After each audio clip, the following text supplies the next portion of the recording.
Forgive me, but you and I may be two of the only people with access to a camera or a microphone who are not exactly bedazzled by Michelle Obama. I don't care that she's not going to the inauguration.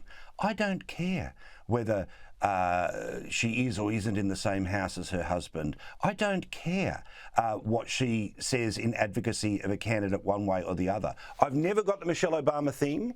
Does anyone care that she's not going to be there when all eyes are on Trump and his wife? I kind of like it. I'm not going to lie.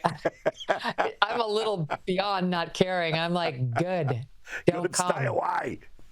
You know, seriously, you're out there, you know, endorsing that he's a misogynist, Hitler-esque type. Because stay home. No one wants to see you. You're right. Yeah. You shouldn't come.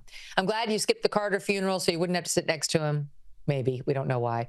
I don't mind not seeing you at the inauguration. She not only does she hate Trump, she doesn't think much of America. So she can sit this one out. No one's going to miss her. She's already getting plaudits from people like Joy Reid, which tells you exactly what you need to know about how to feel about this issue. And listen, the Obamas are yesterday's news. No one cares about them anymore. They did everything in their power to defeat Trump both times, and they lost, right? In 2016 when they really put it on the line, and then again this time around. No one listened to them. They're as irrelevant as J-Lo now in their political opinions about who should be president. They can't sway anybody who's swayable, right? They can motivate some Democrats, obviously not enough. So their time has passed in the way that, like, you know, it's sad that Jimmy Carter died. He had a great long life, but nobody was asking themselves, what did Jimmy Carter think about this political issue by the end? And Obama's already turfed off into that category. Now, obviously, what's happening in Los Angeles is very serious, but I jokingly referred that, you know, don't forget about all of the victims here. Megyn has had her show delayed by Netflix. So she had the whole PR thing ready. She was out there with the baseball cap. She was, you know, expecting that the show was coming out in a couple of days, but now it's been pushed off again. So can we think about all the victims of the LA fires, please? This is almost as disgusting as the trip to Uvalde after the mass school shooting. She is all about one person, her, not even Harry. I don't think she cares about him at all. She cares about herself. What sort of absolute cretin would go to these fires in her position and make sure they get on camera and that news stories are generated about them helping the poor city of Los Angeles residents whose homes burned? She doesn't need to do that. She, as you and I both well know, if you want to help out, there are ways to make donations and you can keep them anonymous. That's what I do. When I make my donations, I keep them anonymous because I'm not looking for credit. In fact, I don't want credit. I don't want people knowing where I give my money or what I give my money to for all sorts of reasons. But the last thing I would do is inject myself into somebody else's suffering for a photo op. It's disgusting. There's something wrong with them. And I think it's totally different motivations. She 100% PR move. That's why she was there. She wanted to get on camera. She's really thinking at every opportunity she can improve her terrible reputation, and people finally love her as they're supposed to. I don't understand why they don't. That's her. Then there's Harry, who still thinks he's Prince. And hello, you're not.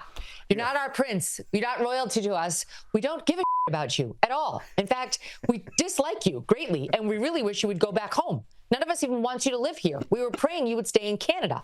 So you will not be treated like royalty here. We really couldn't give two about your views on the Constitution and the First Amendment. They issued a statement in response to Meta saying that it's getting rid of its censorship program. They want us to know that they oppose it. Why do we care what you think, girl number 40 with your suitcase? No one cares at all what you think about anything. Certainly not Facebook and its censorship program.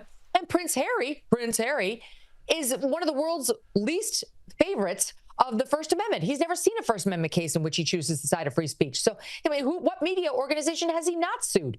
In any event, I'm sick of their opinions, sick of them, especially him, because he's not even one of us. He's not even American, coming over here judging us and our Constitution and so on. So he goes there because he's like, well, I'm royalty and everyone loves me. I make people feel better when they see me. The mere sight of me makes people feel better. You're in the wrong country, son. Go home. By the way, they don't even feel that way about you there. So maybe it's, I don't know where you should go. Australia? Yeah. I don't know. No, right? I'm sure there's an island somewhere. Just, get around on the jet skis. I mean, Yeah, like they're. I guess he's out of islands. Martha's Vineyard. I'm not sure because we're not into the royalty thing. That earned him no points with us. He is not my prince. No one's going to genuflect or bow to Prince Harry.